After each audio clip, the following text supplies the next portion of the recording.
Ladies and gentlemen, we only have a few minutes, but I've known this gentleman, I think, 11 years now, and I'm so happy to have you on my show for the first time, Bill Burr.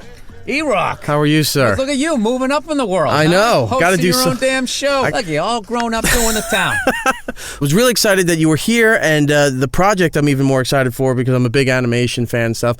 And you finally, the show is ready to debut. F is for Family on Netflix. Yes, sir. F is for Family. We got 6 episodes. Comes out December 18th.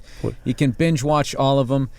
Takes place in 1973. It's loosely based on my childhood and everybody else in the writer's room. This is basically back when, you could slap your kid in public, take a gun to the airport, smoke in a movie theater. Your child could go and get you a beer, pull the tab off the can. Yeah, absolutely. And you left your kids at home to watch each other while you went out and you had a martini. Right. It's like turn on the TV. 2 ice pops from the fridge. We'll be back tonight after bowling. The good old days. Yeah. The animation style and the feel of the show is sort of a bit All in the Family and a bit, do you remember Wait Till Your Father Comes Home? I hadn't heard of that until we did it, and we were watching the opening credits to that. You ever see the opening song to that? Like, his daughter goes on a date, and she comes back, and she's, like, adjusting her clothes like she got manhandled. Yeah. And, that was considered funny. So that's what we're making fun of. Because that was socially acceptable. Like, if you did that now, they'd be like, oh, my God, what happened to that woman? She's clearly saying no. What happened? So that's how we do it on the show is that type of stuff is like you see it on the TV. Like when we make fun of, like, the sexism, the homophobia, the racism, just the stuff that was going on back, because we couldn't have the main characters being like that. I don't think it would play after a while. So it's a lot of like the Colt Luger TV show that we have. Right. You see a lot of, and some of the commercials that people see.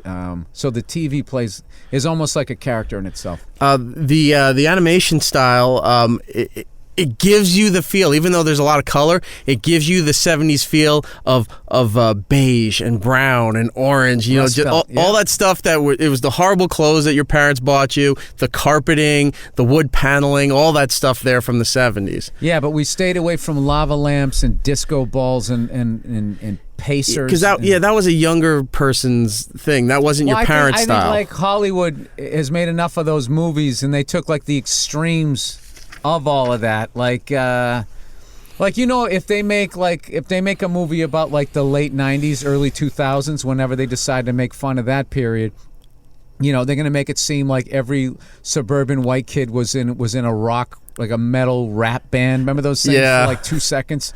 Or a ska band. Yeah, ska bands and stuff like that, and which was definitely a scene, but they'll make it seem like everybody was into it. Everybody did that. The same way they made it seem like everybody had a lava lamp and everybody drove a Pacer back then. I keep telling this, when the Pacer came out, me and my mother saw it, and we're laughing, going, that is the ugliest car we've ever seen. And my mother was actually nervous, going like, is that what cars are going to look like?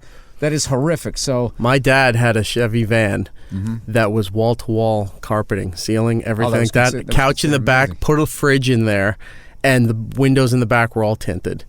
That's sick. Yeah, with a rabbit ear magnet thing on the top, with a cable wire running down the side of the van through the little window, so you could have a black and white TV in there. Yeah, and that was considered cool. Yeah. Now you're just considered like a pedophile. You cannot have a van unless you're a repairman. You wrote this show with Michael Price. Well, Michael Price is one of the co-creators, the great Mike Price from The Simpsons. And then we just had a monster writer's room where we had Dave Richardson, Tom Giannis, Emily Towers, and we just, all of us, Peter Billingsley, Mike Lagnese, all these guys. It's like, it's all of our childhoods, it's all of our dads. Emily was a great get because I didn't want to have it like just the whole male side of it. Like, she really helped us out, and like her childhood stories were funny. She used to just try to get her older brother's attention by, like, if they wanted somebody to do something like a dare, jump off something or do something. She was constantly getting hurt and everything. She had hilarious stories, so that's why we ended up hiring her, and she wrote some of the funniest stuff for on the series. Well, you had a lot of great talent and names associated with this, and I definitely wanted to, that's why I brought up Michael Price, because I'm a big Simpsons fan. When I saw that, I'm like, that really Not that what you weren't doing was legitimate, but that really helped as far as I think the industry and a fan base seeing like, all right, this guy is behind what Bill's doing. They're really putting their time and effort into this. No, and that Mike is a force of nature. Like that guy is a showrunner. He's amazing. Like the energy that guy has. I mean, I was in the writer's room, most of the time, just sitting there like pitching jokes and, just sort of guiding it a little bit or trying to make sure it didn't get too far away from what I was thinking it was supposed to be. And, but I wasn't a dick about it. Like if other people had good points, I'd be like, okay, we'll do it that way. But by the end of the days, I would just be like, my brain would be fried after 8 hours. And he'd always come in and be like, Bill, I was looking at the script last night and I moved this around. I would always laugh. I was like, you were still looking at it when you got home? It was like I didn't even want to think about it. Well, you're too busy. You're making pies and having viral videos all over the place. That's right. I went home and I baked a pie crust. Before you go, was doing the voices the easiest part of the whole process? Because I've talked to a lot of people like H. John Benjamin, who's infamously known for doing voice work, Archer, Bob's Burgers, Dr. Katz, etc. And he says he just shows up in his sweatpants or whatever he was sleeping in. He puts shoes on, grabs a bag of potato chips, and he's in there and he does it, and then he's out in 3 hours. Oh, the dream is if you're just a voice actor, but I'm in the writer's room and then also I know you got so much else going on, but that's what I'm saying. Now hopefully because we got the look of the show down, everything's like that, but. Recording the voices is fun because that becomes more like stand up and you're trying to make the guys in the booth laugh or the other actor that you're working with. So, it's I'm really proud of this thing. I'm hoping people are going to like it the way we all like it over at Wild West. Well, I saw the first few episodes. It's out today on Netflix, so everybody can check it out. It's 6 episodes for the first season. Have you been commissioned for a second season? Well, no, because it's all about how Netflix does is they put it all out at once.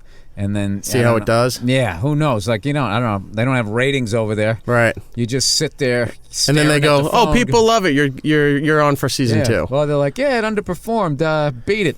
All right. F is for Family. It's 6 episodes, first season out on Netflix right now. Bill Burr, thank you so much. Justin Long, Laura Dern, Sam Rockwell, Kevin Michael Richardson, Mo Collins, Haley Reinhart, Debbie Derry. We got Kevin Farley. I know I'm going to forget somebody, but Phil Henry. Phil Henry. I love Phil Henry. Great radio guy. Does a lot of voices. He does the voice of Colt Luger and a number of other guys. But it's so much fun. And if we just do 6, it would been an awesome ride because I'm most proud of anything that I've done in my career is these 6 episodes. So hopefully we'll get a season 2.